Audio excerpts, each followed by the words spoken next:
Jamie, it was only 2 months ago that we were talking to you at the last race meeting of your season in Thailand. Have you been able to recharge the batteries in the short break?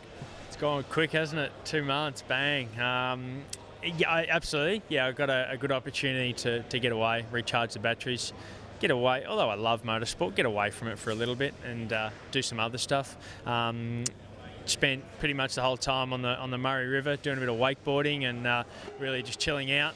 But like most people, and I'm sure everyone I talk to is pretty much the same, didn't actually fully come to a halt at the end of 2012 and then start 2013. One year rolled onto the next. So it's a pretty standard thing. Everyone I talked to said, whoa, you know, we're already into it, you know, we didn't actually stop. But hey, apart from that, we're ready to go. We're massively excited.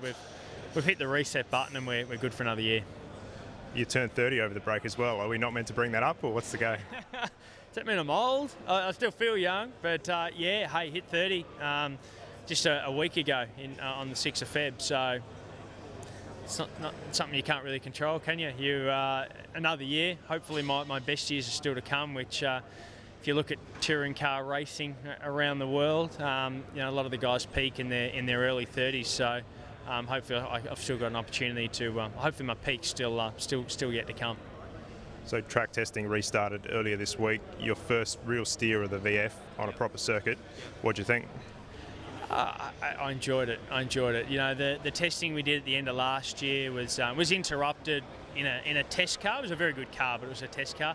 Now I finally got my own set of wheels, and the car's 60% refined at the moment. You know, and I don't think hopefully everyone else is about the same level. You know, at that 60%. And I think the challenge for the year is going to be working with the mechanics, the engineers, to get this car from 60% refined to 95, 100. Everyone knows 100's not possible. You know, you never find a limit, but you know that's going to be the real challenge and the fun for this year, to try to get this car that's brand new, 60% refined, get it to 95% by hopefully the end of the year.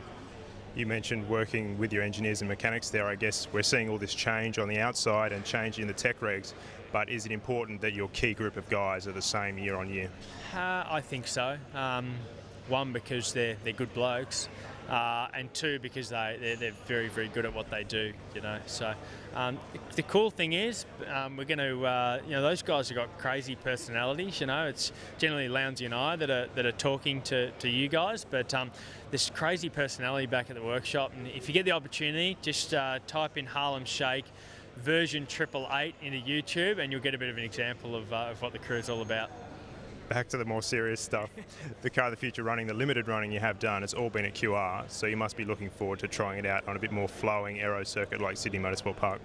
Yeah, without doubt. We're lucky with QR. It's got some relatively high speed stuff, 1 and 2, and then some slow speed stuff. Very safe circuit. You know, I was off on the gravel trap 3 times on Monday, but that's what learning a new car is all about. So everyone knocks the place, but as a test track, it's very, very good for us. But at the same time, without doubt, it's another opportunity to get a set of testing notes from another circuit.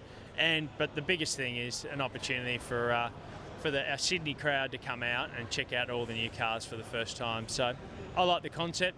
It's a little bit interrupted during the day. We've got to stop for lunch and things. We're normally a test day, it's just hardcore laps, but I understand exactly why that is, and it's a good idea. So obviously you're running the number 1 again this year. You're the hunted man. Who do you think are going to be the main challengers? Yeah, for me, I don't feel like that. Like I've absolutely completely hit the reset button. You know, it's a brand new car. We've got new wall paint and a new VF body shell. You know, so completely hit the reset button. So my expectations on myself were pretty low. Who's going to be our main challengers? I don't think that'll change much. You know, without doubt, Lounsey will be there like he always is, and I can see FPR being extremely strong as well, because that Ford hasn't changed much over the break. You know, so. I think when we hit the ground running, those guys are going to be the ones to beat, and I'm expecting to see another group of Mercedes and Nissans and whatnot to come on really strong in the mid-season to be challenging for wins. So finally, we get an opportunity. You know, there's all this talk that we've got Lounsey and I got the best cars, you know, and that's the only reason why we're up the front. Now all the cars are the same. It comes down to a human element. ourselves and the crew to make the car as fast as we possibly can, so we can eliminate all the wah-wah. This year's the big opportunity to, and we've got a lot to prove.